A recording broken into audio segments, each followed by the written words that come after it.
Series চেনগুলো জ্বালাতে যে ধরনের সার্কিটগুলোর প্রয়োজন, এই দুই ধরনের সার্কিট আজকে বানিয়ে দেখাবো। একটি সার্কিট মাল্টি কালার এলইডির ক্ষেত্রে লাগে এবং আর একটি সার্কিট যেটা এই ধরনের সিঙ্গেল কালার এলইডির ক্ষেত্রে ব্যবহার হয়। তো সার্কিটটি সহজে বানিয়ে দেখাবো তোমাদের, ভিডিওটি দেখতে থাকো। এর জন্য আমরা 4টি IN4007 ডায়োড নেব। তার মধ্যে দুটি ডায়োডের সাদা অংশ এইভাবে আমরা মুড়ে নেব। অপর দুটি ডায়োড যার কালো অংশ এইভাবে একসঙ্গে কানেক্ট করে নেব। নেওয়ার পর 4টি ডায়োড আমরা এইভাবে ব্রিজ তৈরি করে ফেলব।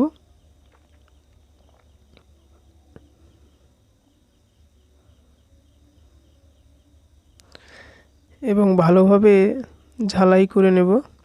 এখানে দেখতে পাচ্ছি সাদা অংশটি পজিটিভ এবং কালো প্রান্ত দুটি নেগেটিভ। এখন আমরা একটি ক্যাপাসিটর নিয়ে নেব এবং ক্যাপাসিটরের প্লাস ও মাইনাস ডায়োডের প্লাস মাইনাসের সঙ্গে কানেক্ট করব। এইভাবে আমরা দেখতে পাচ্ছি যে ডায়োডের সাদা প্রান্ত দুটিতে আমরা ক্যাপাসিটরের পজিটিভ অংশটি লাগিয়েছি এবং ডায়োডের কালো প্রান্ত দুটিতে আমরা ক্যাপাসিটরের নেগেটিভ অংশটি লাগিয়েছি। এরপর আমরা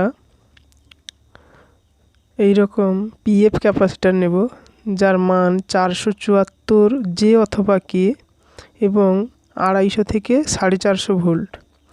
একটি 1M রেজিস্টার নেব, সেটাকে এই পিএফ ক্যাপাসিটরের সঙ্গে কানেক্ট করব।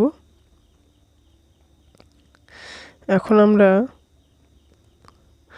এই পিএফ ক্যাপাসিটরটি ব্রিজ রেকটিফায়ারের ডায়োডের সঙ্গে কানেক্ট করব সার্কিট ডায়াগ্রাম অনুযায়ী।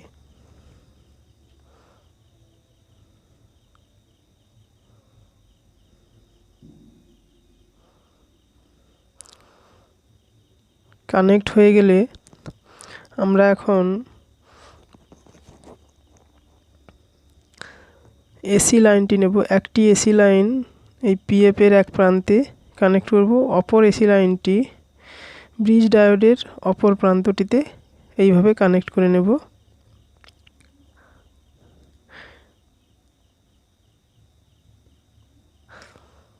এখন এলইডির বা সিরিজ লাইটটির এলইডির যে নেগেটিভ প্রান্ত, সেই নেগেটিভ প্রান্তটি ক্যাপাসিটরের নেগেটিভ প্রান্তে কানেক্ট করব এবং এলইডির পজিটিভ প্রান্তটি ক্যাপাসিটরের পজিটিভ প্রান্তে কানেক্ট করে নেব।